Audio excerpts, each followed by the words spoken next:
When I was 20, I started getting messages from the TV and radio about different things that were happening in my life. Like, they would talk about something that was happening to me or that had happened to me that I felt insecure about. It would have some sort of deep connection to me, these messages from the radio.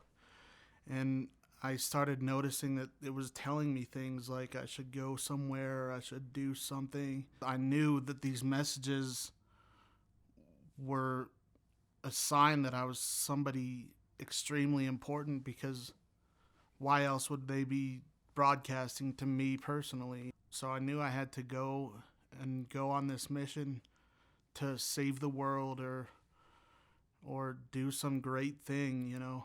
So that night I left without telling anybody. I uh, flew out to New York planning to go to the UN, because during this whole time I had this running dialogue in my head about where I should go, what I should do, what I was meant for.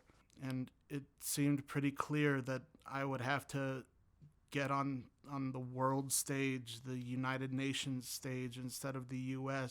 And everything that happened along this journey was significant somehow. I would make the connection in my brain that the name of the cab driver or the name of the cab company was significant to the mission, or that had some underlying message that I had to follow. So I was questioning myself the entire time. This whole mission just seemed ridiculous to anybody who would see it or who would look in from the outside. But like, I knew that these things were real. Like, I knew that these indications meant something. I go to the UN, and it's a Saturday, so of course the UN is closed.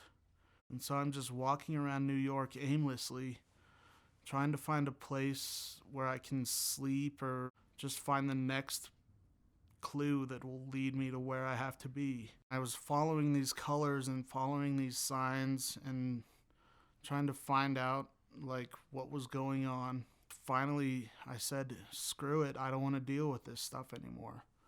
So I decided to take a bus to Canada because I wanted to get out of the box.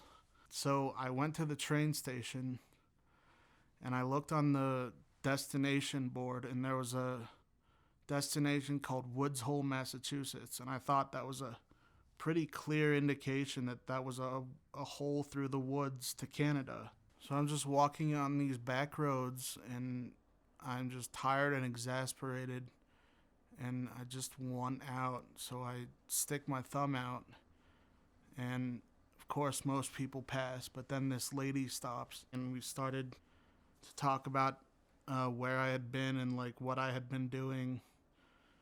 And she took me in that night and made me dinner and let me sleep at her house. And in the morning, she bought me a train ticket back home. So I get home, and my parents meet me at the train station, and I start going off about my mission and aliens and all this crazy stuff.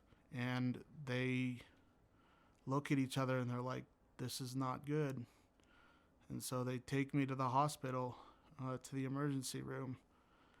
And I sign the papers to go to the psych ward for a 72-hour hold, because I thought I could just get out. And so I spent the next 7 or 8 days in the psych ward.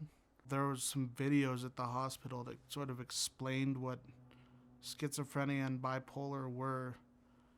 And I noticed that I was displaying some of the behaviors as some of the people in the videos. So, I mean, that kind of hit home. Like, that was sort of heartbreaking to me, because I thought that this whole thing had been a divine sort of calling for me.